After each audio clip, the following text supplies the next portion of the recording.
A common question that I receive pretty regularly from coaching clients is this: how do I go about a career pivot? So I wanted to pose 3 reflection questions today to help you consider if a career pivot is right for you. Because I think it can be a little bit overwhelming to consider, what do I even do with my life? What are my transferable skills and experience? How do I even take steps to make a change, especially if you have years and years and years of experience in the same job? So the 3 reflection questions I have for you today are, number 1, what is your ideal job? And I often encourage coaching clients to actually write their own job description. The reason I do this is because we can get a bit stuck in black and white thinking. And we may consider, because I have this degree, I can only do this job. Or because I've been in the job, as I mentioned earlier, for a number of years, there's only one career path for me. Or I really don't know what else there is.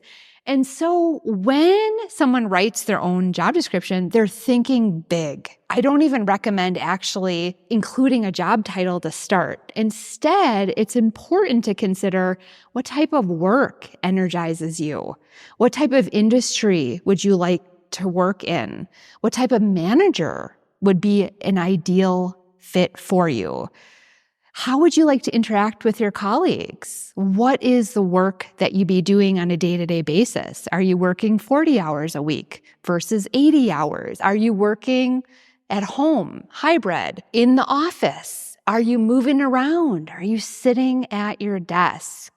And so if you're wondering, Colleen, I don't even know where to start here. This is a hard reflection question. Well, I'd recommend starting to look at different job descriptions. And I'm going to give you an example of what happened with a recent coaching client. So this coaching client has a PhD in chemistry. And so for the past 10 years, she's actually worked in a lab. And she told me straight out in our first coaching session, I am burnt out. I really want to make a change. And so she went on LinkedIn and started looking at different program management roles because she thought that her transferable skills and experience working in R&D would actually map well. So very smart of her to do so. And she came across this program management role working for a company focused on developing an app to support employees' mental health. And she thought, my passion found me. She had no idea that this role even existed and that she could combine her transferable skills and experience with her passion for mental health.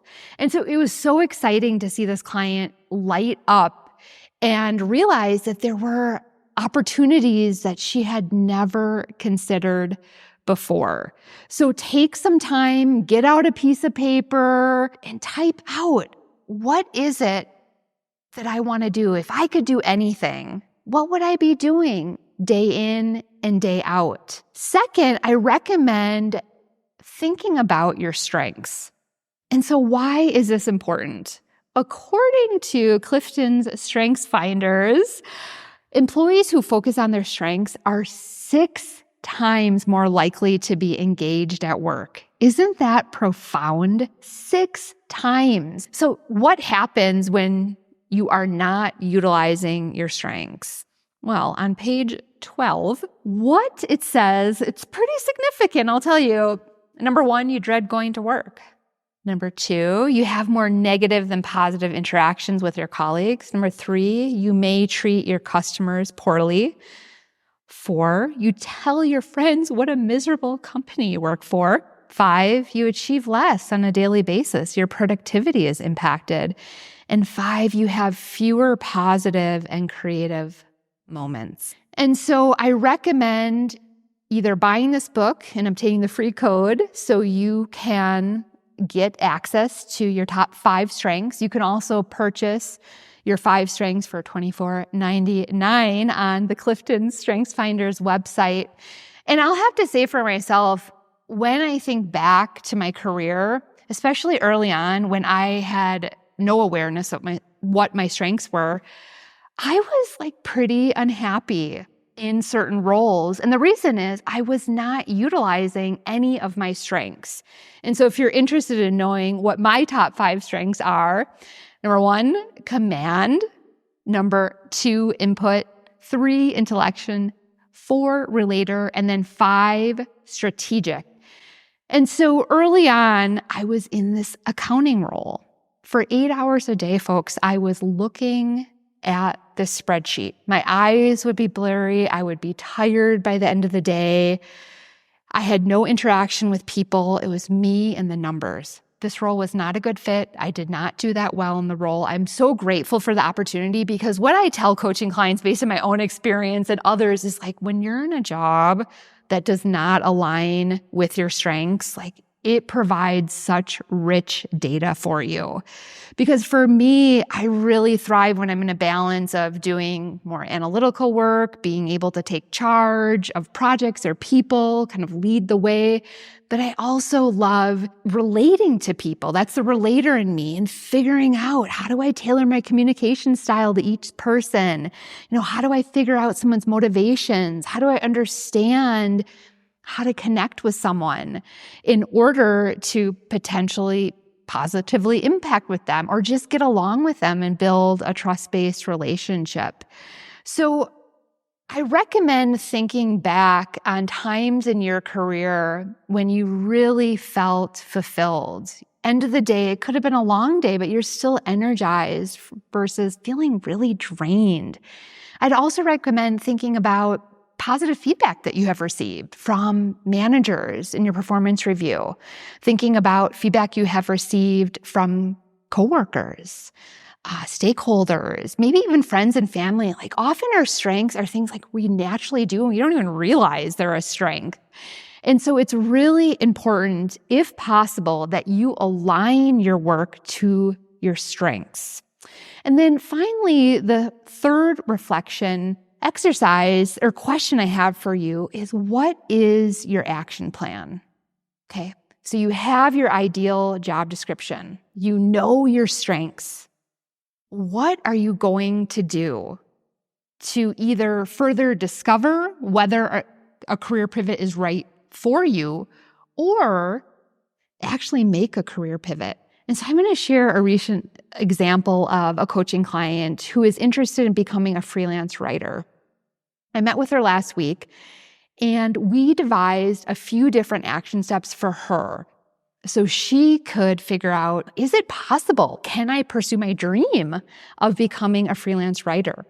And so first, she's going to connect with others who have decided to leave a full-time job and become freelance writers. She wants to know how they did it. How did they start obtaining clients? How long did it take them to start making the same amount of money they were in their full-time job? She's also going to join a writers group in her area so she has support from others. She is going to create a website so she can highlight her work. If she has potential clients that contact her, she'll have writing samples on her website. She's also going to start marketing herself on Upwork so she can work with clients to see, like, do I even like being a freelance writer? What about the money? How much can I potentially make? What types of clients are interested in working for me? This particular client was feeling very energized, which I think is a good sign. I mean, I can't say what will happen a number of months down the road, but at least right now, being in this exploratory phase and staying open to what is possible, she really wants to see, is the freelance writing path the right one for me? And so when you're devising your action plan, I highly recommend that you're able to connect with others so you have support. You're able to connect with others so you can learn to see, would I even like this career pivot? And you're really able to move forward with different steps versus feeling overwhelmed. Oh my gosh, there's 100 things I need to do. I'll never be able to change careers. It's like, it's just too much. And so you have maybe one step a week, very manageable. And then before you know it, maybe you're starting to work towards a whole new job that brings you a lot more energy and that's utilizing your strengths. So if you're interested in diving into more detail and working with me to determine if you would like to make a career pivot, please feel free to reach out. I would love to hear from you. Career pivots are a very big passion for me. I have made a number of different videos on the topic. And I also wanted to recommend a few different books as well, because coaching clients will ask me for different resources. There is Designing Your New Work Life by Dave Evans and Bill Burnett. There is The Startup of You, and I've referenced this book in past videos as well, by Reid Hoffman and Ben Casnocha. And then there's also Designing Your Life Workbook, which is a companion to Bill and Dave's first book on designing your life, based on a very popular course that they took at Stanford. And then finally, I also wanted to recommend Pivot by Jenny Blake. So I may do a deeper dive into these different books to share key takeaways. But if you need any additional information, please reach out. And I want to thank everyone for taking time to watch this video. I'm so excited for you. If you're considering a career pivot, please leave your comments below. And take care, everyone. Until next time.